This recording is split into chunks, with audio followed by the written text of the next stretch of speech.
Reforço Betel. Aprendizagem acontece com olhar de amor.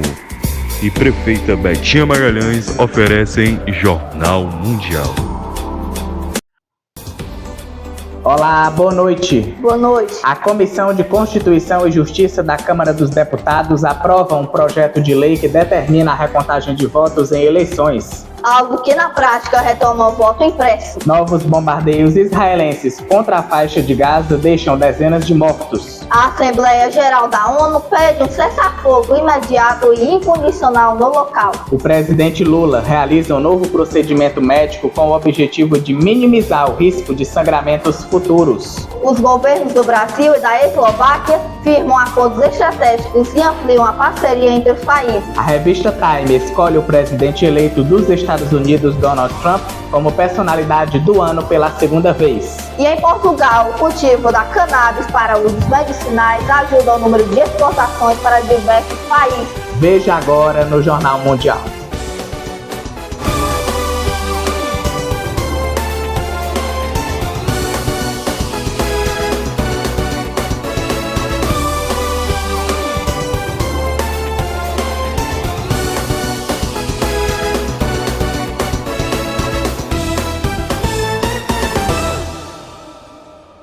Novos bombardeios israelenses deixaram dezenas de mortos na faixa de Gaza. A Assembleia Geral da ONU pediu um cessar-fogo imediato e incondicional, mas horas depois ocorreu o ataque. A Agência de Defesa Civil de Gaza informou que bombardeios israelenses mataram dezenas de pessoas nesta quinta-feira, incluindo crianças, poucas horas após o Conselho de Segurança da ONU pedir um cessar-fogo no território palestino. O porta-voz da agência, Mahmoud Basal, afirmou que aviões israelenses bombardearam um prédio que abrigava pessoas deslocadas perto do campo de refugiados de Nuseirá, deixando vários mortos e feridos. Outras pessoas morreram em um ataque contra um apartamento na cidade de Gaza e seus corpos foram levados para um hospital ao lado de vários feridos. Algumas horas depois, a Defesa Civil de Gaza afirmou que bombardeios israelenses no sul do território palestino mataram 12 guardas responsáveis pela proteção dos caminhões de ajuda humanitária. 7 seguranças morreram em um ataque em Rafa, na fronteira com o Egito, e outros 5 em Khan Yunis, a principal cidade no sul do território, afirmou o porta-voz Basal. O exército israelense não respondeu até o momento aos pedidos de comentários sobre os ataques. A Assembleia Geral da ONU exigiu nesta quarta-feira, por ampla maioria, um cessar-fogo imediato e incondicional em Gaza, em uma resolução de valor simbólico que foi rejeitada tanto por Israel quanto pelos Estados Unidos. A resolução, que obteve 158 votos a favor, 9 contra e 13 abstenções, também pediu a liberação imediata e incondicional de todos os reféns, em uma redação semelhante à que foi bloqueada no Conselho de Segurança no final de novembro por um veto dos Estados Unidos. Washington defende que o cessar-fogo deve ser condicionado à liberação de todos os reféns em Gaza, argumentando que, caso contrário, o Hamas não teria nenhum incentivo para libertá-los. Também nesta quarta, especialistas das Nações Unidas afirmaram que os ataques de Israel à Síria, após a queda do presidente Bashar al-Assad, violam o direito internacional. Segundo os especialistas, as tentativas de Israel de desarmar preventivamente seus inimigos são ilegais. Ben Saul, relator especial da ONU sobre a promoção dos direitos humanos durante o combate ao terrorismo, afirmou: não há absolutamente nenhuma base no direito internacional para desarmar preventivamente um país que você não gosta. Quero dizer, se fosse esse o caso, seria uma receita para o caos global, porque muitos países têm adversários que gostariam de ver sem armas. Desde a queda de Assad, Israel, que faz fronteira com a Síria, enviou tropas para uma zona tampão a leste das colinas de Golã, anexadas por Israel, em um movimento que a ONU disse violar um armistício de 1974. Os militares de Israel afirmaram ter realizado centenas de ataques contra alvos ativos militares sírios nos últimos 2 dias. O objetivo é manter estoques de armas químicas e até defesas aéreas fora das mãos dos rebeldes. A porta-voz do Ministério das Relações Exteriores da Rússia, Maria Zakharova, disse que as ações das Forças Armadas israelenses violam claramente os termos do Acordo Sírio-Israelense de 1974. A Comissão de Constituição e Justiça da Câmara dos Deputados aprovou nesta quarta-feira um projeto que determina a recontagem física de votos em eleições, algo que, na prática, traz o retorno do voto impresso. Veja na reportagem de Caio Teles. A Comissão de Constituição e Justiça da Câmara dos Deputados aprovou nesta quarta-feira um projeto que determina a recontagem física de votos em eleições, o que na prática retorna o voto impresso. O texto foi aprovado por 31 votos favoráveis a 20 e agora precisará ser votado no plenário da Câmara, antes de seguir para o Senado. A entidade diz que a iniciativa tem o objetivo de alimentar a desconfiança sobre o processo eleitoral brasileiro. A pauta da casa é de competência do presidente da Câmara, deputado Arthur Lira, que já colocou em votação o tema em 2021. O texto foi rejeitado na ocasião. O deputado Hugo Mota, do Republicanos, que deve suceder Lira na cadeira, se ausentou daquela votação e, na prática, contribuiu para a rejeição da proposta. Apenas o PSD e a Federação PT, PCdoB e PV orientaram contra a matéria. PL e Republicanos foram favoráveis. Vale lembrar que a maior parte da comissão é composta por aliados do ex-presidente Jair Bolsonaro, que defendeu o voto impresso em diversas ocasiões durante o seu governo. Participarão do sorteio o Ministério Público de Ordem dos Advogados do Brasil e de outras entidades interessadas. A proposta implementa uma contagem manual de votos sobre a responsabilidade da sessão eleitoral, que deve ser realizada imediatamente após o encerramento do período de votação, com a publicação da ata de encerramento no mesmo local. Conforme a proposta, a urna será aberta diante dos fiscais e cada voto será retirado individualmente, lido em voz alta. Em seguida, será apresentado pelo membro da mesa ao exame visual dos fiscais com subsequente registro no boletim da urna. O texto também estabelece que ao final da extração do último voto, o interior da urna será exibido aos fiscais e será realizada a contagem manual e a totalização, a comparação com os dados eletrônicos e o registro de todas as ocorrências. O primeiro-ministro da República Eslovaca, Robert Fico, visitou o Brasil.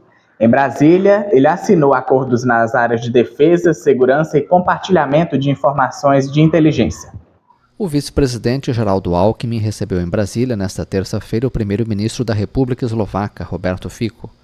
Foram assinados entre os países acordos nas áreas de defesa, segurança e compartilhamento de informações de inteligência, além de um memorando de entendimento entre o Instituto Rio Branco e o Ministério de Negócios Estrangeiros e Assuntos Europeus, e um protocolo que altera a Convenção Brasil e Tchecoslováquia de 1986, destinado a evitar a dupla tributação e a prevenir a evasão fiscal sobre o imposto e renda. Alckmin destacou que o Brasil e a Eslováquia estão ampliando a parceria. Disse também que os acordos assinados trarão novas oportunidades em áreas como a cooperação em defesa, na segurança cibernética e no combate a ilícitos transnacionais. Com relação ao protocolo para atualizar o acordo que evita a bitributação, o vice-presidente destacou que, além de impedir a evasão fiscal, esse instrumento vai oferecer mais segurança e previsibilidade para o comércio bilateral e investimentos. As relações diplomáticas entre Brasil e Eslováquia tiveram início em 1993, quando houve a dissolução da Tchecoslováquia. De janeiro a outubro de 2024, o intercâmbio entre os países foi de 432 milhões de dólares. As exportações brasileiras alcançaram 26,7 milhões de dólares e as importações 405,3 milhões de dólares. O presidente Lula foi submetido ao novo procedimento médico nesta quinta-feira. A equipe de médicos afirmou que a operação foi um sucesso. O objetivo é minimizar o risco de sangramentos futuros. O presidente Luiz Inácio Lula da Silva passou por um novo procedimento médico nesta quinta-feira com sucesso. Na terça-feira, ele tinha sido submetido a uma cirurgia de emergência devido a uma hemorragia intracraniana. Um dos médicos de Lula, Roberto Calil, afirmou que ele já está acordado e conversando. Na quarta-feira, o profissional explicou que Lula passaria por um cateterismo via femoral, com o objetivo de minimizar o risco de sangramentos futuros. Lula foi transferido na noite de segunda-feira de Brasília para o Hospital Sírio-Libanês de São Paulo após sentir dores de cabeça. Os médicos confirmaram que o presidente teve uma hemorragia, resultado de uma queda doméstica que sofreu há quase 2 meses. A primeira cirurgia foi realizada na terça-feira e a equipe médica afirmou que tudo correu bem e que Lula não teria sequelas. O segundo procedimento era considerado simples e de baixo risco. A alta hospitalar só deve acontecer na semana que vem. A equipe médica que cuida do presidente Lula conversou com a imprensa sobre o novo procedimento de embolização realizado nesta quinta-feira no líder petista. A técnica cirúrgica é uma intervenção minimamente invasiva, no qual um catéter é introduzido em um vaso sanguíneo por meio de um acesso pela virilha ou pelo braço. De acordo com os médicos, o procedimento foi um sucesso e Lula está bem, sem qualquer complicação neurológica. Então foi feito preventivamente a embolização da artéria que nutre os vasos dessa cápsula. Aí, tirando essa nutrição de sangue, diminui muito o risco do hematoma refazer. Esse risco vai diminuindo exponencialmente no passar dos dias. Então, a cada dia que passa, cai muito esse risco. Hoje, ele está por volta, agora com todo o procedimento, para menos do que 5%. O cardiologista e médico do presidente Roberto Calil disse na coletiva no Hospital Sírio-Libanês que Lula deve receber alta da UTI nesta sexta-feira. Hoje ele vai continuar monitorado, né? É monitorização de UTI. O dreno será retirado muito provavelmente agora no fim da tarde. E a partir de amanhã ele vai passar a não ter mais os cuidados de monitoramento 24 horas. Então praticamente de alta da UTI, né? Deve ser feito amanhã. Os médicos admitiram que o presidente Lula, após o quadro de saúde apresentado, vai ter de passar por um repouso relativo por algum tempo, mas deve estar em Brasília na semana que vem. O presidente poderá ir para Brasília, acho que segunda, terça, quer dizer, um dia mais, um dia menos, depende muito da evolução que está sendo muito boa. E ele, obviamente, do Palácio, ele pode retornar a uma agenda de despacho, né? A gente não vê problema algum em relação a isso. Lula foi transferido na noite de segunda-feira de Brasília para o Hospital Sírio-Libanês de São Paulo após sentir dores de cabeça. Os médicos detectaram que ele tinha uma hemorragia intracraniana. A equipe que cuida do presidente decidiu então realizar uma cirurgia de emergência nas primeiras horas da última terça-feira. Segundo um boletim médico divulgado pelo Hospital Sírio-Libanês às 19 horas desta quinta-feira, o presidente Lula teve o dreno intracraniano retirado no início da noite. De acordo com a nota, não houve intercorrências. O presidente segue internado no Hospital Sírio-Libanês em São Paulo, sob cuidados intensivos. Pela manhã, foi submetido a um procedimento endovascular, um cateterismo por via femoral, conforme previsto no protocolo médico, para minimizar o risco de sangramentos futuros. Na parte da tarde, realizou novos exames laboratoriais.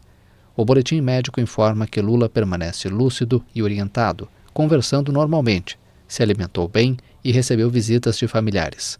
Lula está neurologicamente perfeito após uma cirurgia de emergência realizada nesta semana devido a uma hemorragia intracraniana, informou nesta quinta-feira sua equipe médica. A seguir, Donald Trump é escolhido pela revista Time como personalidade do ano pela segunda vez. E o cultivo da cannabis para usos medicinais em Portugal.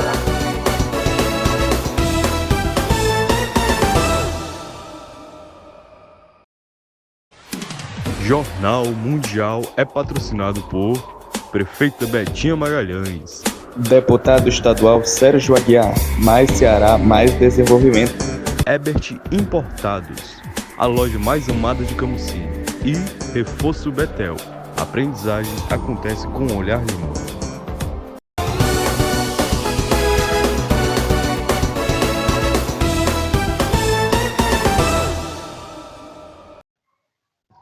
Hora de nós sabermos como fica a previsão do tempo para amanhã. Boa noite, Marcelo. O que você traz aí? Oi, Gabriel. Boa noite para você, para Alice. Boa noite a todos. O dia será marcado por tempo encoberto em regiões brasileiras, mas também há aberturas de sol. A sexta-feira será marcada por pancadas de chuva em grande parte do país. No sul, a sexta-feira será marcada por chuvas isoladas na região metropolitana de Curitiba. e no litoral paranaense, com intensidade entre fraca e moderada. No extremo noroeste do Rio Grande do Sul, o cenário será semelhante. Contudo, nas demais áreas, incluindo Porto Alegre e Florianópolis, o sol predomina, com temperaturas em elevação. No sudeste, o calor e a alta umidade associados ao deslocamento de uma frente marítima favorecem a formação de nuvens e pancadas de chuva isoladas em Minas Gerais, Espírito Santo e no extremo noroeste de São Paulo. Nas capitais paulista, mineira e fluminense, o sol aparece entre nuvens sem previsão de chuva. No centro-oeste brasileiro, as instabilidades causadas pelo calor e a umidade trazem pancadas de chuva de fraca a forte intensidade em Mato Grosso do Sul, Goiás e em grande parte do Mato Grosso, principalmente à tarde. Apenas o extremo leste de Mato Grosso do Sul e o noroeste de Mato Grosso devem permanecer sem precipitações. Na região nordeste, ventos vindos do oceano formam nuvens carregadas no litoral do Maranhão ao Rio Grande do Norte, com chuvas isoladas e baixos acumulados. Já no extremo sul do Maranhão, sul do Piauí e oeste da Bahia, as pancadas são mais intensas, acompanhadas de raios e trovoadas. Nas demais áreas, o tempo será seco, com temperaturas elevadas e baixa umidade do ar. E na região norte, chuvas isoladas ocorrem no extremo sul do Tocantins, oeste e sul do Pará e norte do Amapá. No Amazonas, Acre e norte de Rondônia, a chuva será mais intensa com possibilidade de temporais. Apesar disso, o sol aparece em toda a região, garantindo temperaturas elevadas e clima abafado. Por hoje é só, uma boa noite a todos e bom final de semana. E boa sexta, Alice, Gabriel. Obrigado aí, Marcelo, pelas suas informações e até mais. Hora do quadro TBT-JM, recordando as notícias que marcaram o Brasil e o mundo.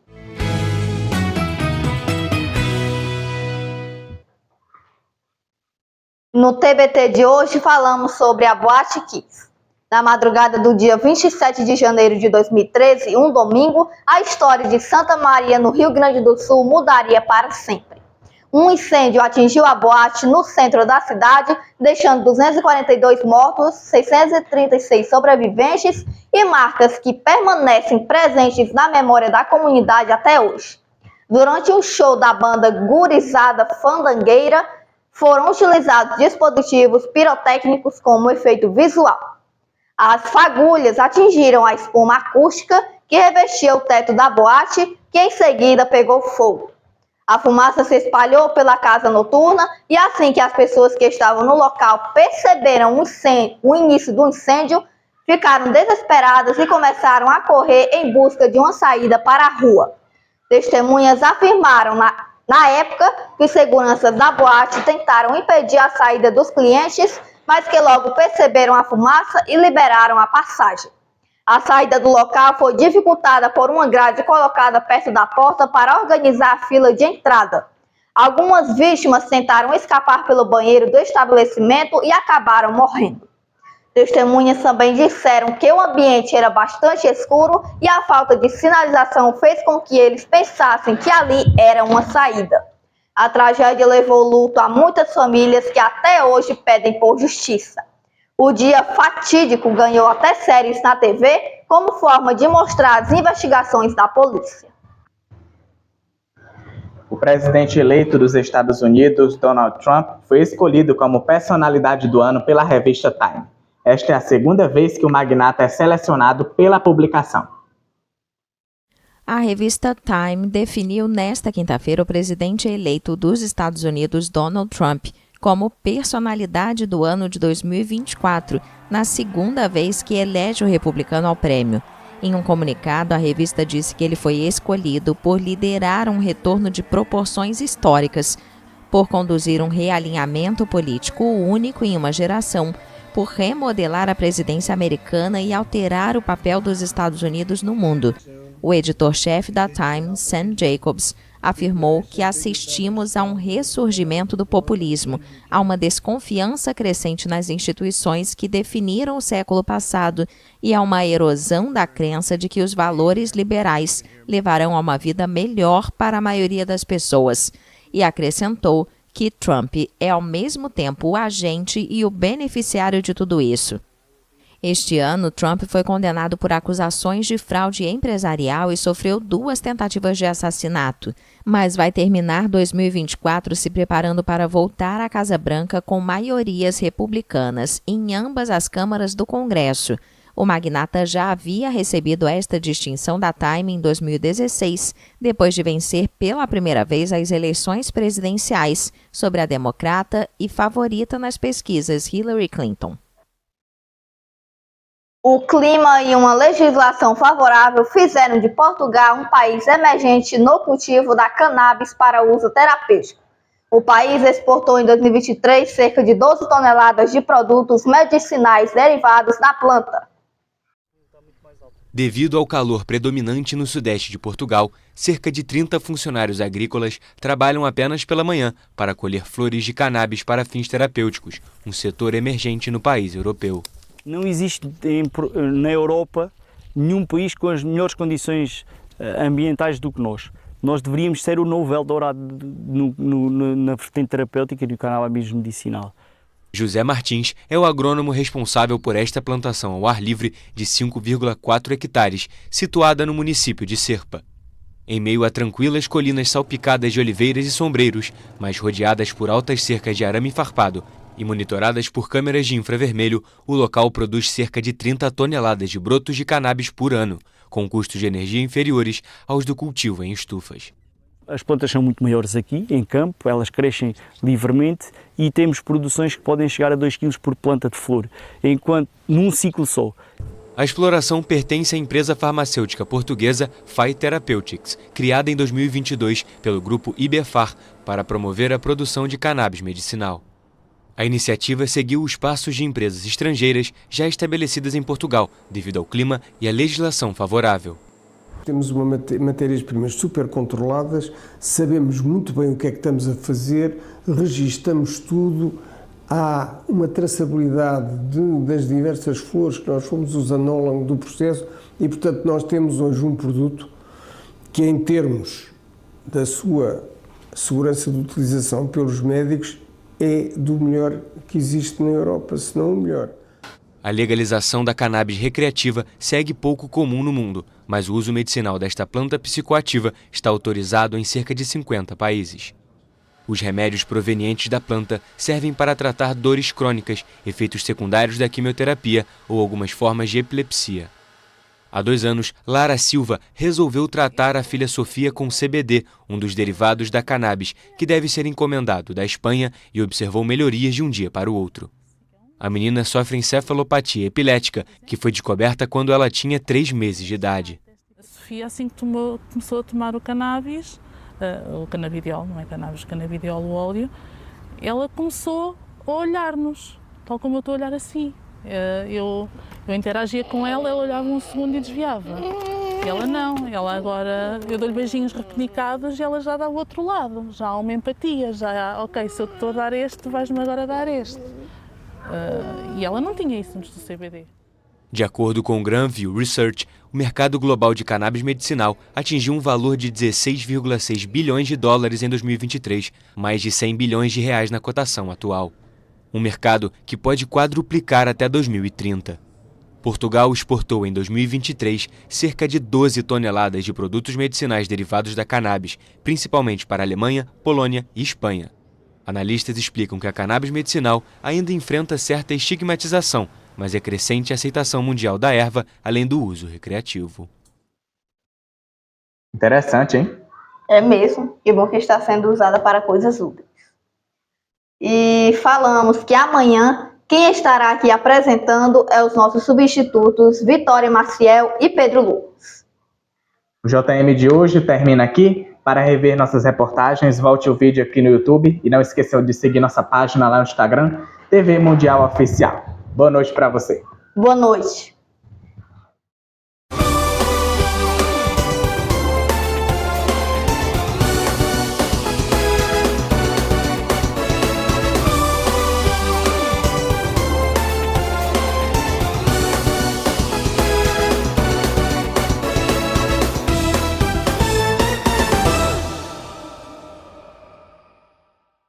Jornal Mundial. Oferecimento Ebert Importados, a loja mais amada de Camusim. Deputado estadual Sérgio Aguiar, mais Ceará, mais desenvolvimento. Reforço Betel. A aprendizagem acontece com olhar de amor. É a nossa querida prefeita Betinha Magalhães.